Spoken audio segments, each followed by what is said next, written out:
عزیز سامعین و ناظرین، ثاقب بٹ کی جانب سے خلوص پر اسلام قبول کیجیے۔ اس وقت ہم اسلام آباد کے مرکزی قبرستان H8 میں موجود ہیں، جہاں پہ یہ پروگرام ریکارڈ ہو رہا ہے شہر خموشاں کے مقیم۔ اس وقت ہم احمد فراز صاحب کی قبر پر موجود ہیں۔ احمد فراز صاحب کا شمار پاکستان کے مقبول نامور شعراء میں ہوتا ہے۔ آپ 12 جنوری 1931 کو خیبر پختونخوا کے ضلع کوہاٹ میں پیدا ہوئے۔ اردو اور فارسی میں آپ نے ایم اے کی ڈگری حاصل کی۔ اس کے علاوہ مختلف کالجز میں درس و تدریس سے بھی وابستہ رہے۔ آپ کے بہت سے شعری مجموعے شائع ہو چکے ہیں۔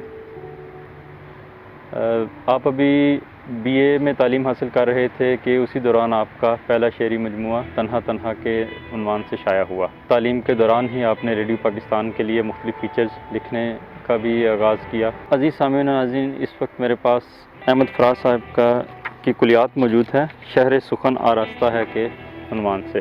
اس کلیات میں ان کے 13 شعری مجموعے شامل ہیں، جن میں تنہا تنہا، دردہ شوب، نایاف، جانا جانا، شب خون، میرے خواب ریزہ ریزہ، بے آواز گلی کوچوں میں، نابینا شہر میں آئینہ، پس انداز موسم، سب آوازیں میری ہیں، خواب گل پریشاں ہے، غزل بہانہ کروں۔ یونیورسٹی کی ملازمت کے بعد پاکستان نیشنل سینٹر پشاور کے ڈائریکٹر مقرر ہوئے۔ انہیں 1976 میں اکادمی ادبیات پاکستان کا پہلا سربراہ بنایا گیا۔ بعد ازاں جنرل ضیاء الحق کے دور میں انہیں مجبوراً جلا وطنی بھی اختیار کرنی پڑی۔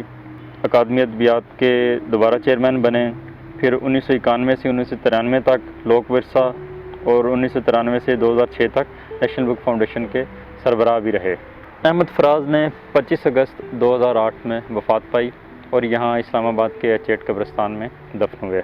اگر ہم ان کے قبر کے کتبے پہ نظر دوڑائیں تو اس کے اوپر ایک شعر درج ہے کہ میں کہ صحرائے محبت کا مسافر تھا فراز، ایک جھونکا تھا کہ خوشبو کے سفر پر نکلا۔ کچھ اور نمونہ کلام آپ کی خدمت میں پیش کرتا ہوں۔ آپ کے ہم بچھڑے تو شاید کبھی خوابوں میں ملیں، جس طرح سوکھے ہوئے پھول کتابوں میں ملیں۔ یہ بڑا مشہور شعر ہوا ان کا۔ شکوائے ظلمت شب سے کہیں بہتر تھا، اپنے حصے کی کوئی شمع جلاتے جاتے۔ اب کہ تجدید وفا کا نہیں امکان جانا، یاد کیا تجھ کو دلائیں تیرا پیماں جانا۔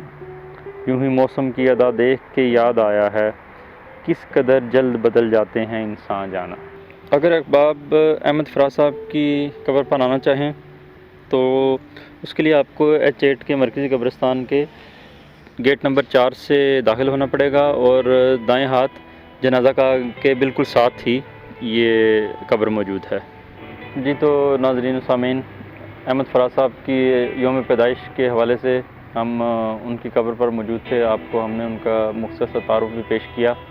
اگر آپ بھی کسی ہستی کے بارے میں جاننا چاہ رہے ہیں کہ وہ کہاں پر مدفون ہیں، ان کی زندگی کے حالات کے بارے میں جاننا چاہیں تو ہمیں کمنٹ کر کے بتا سکتے ہیں۔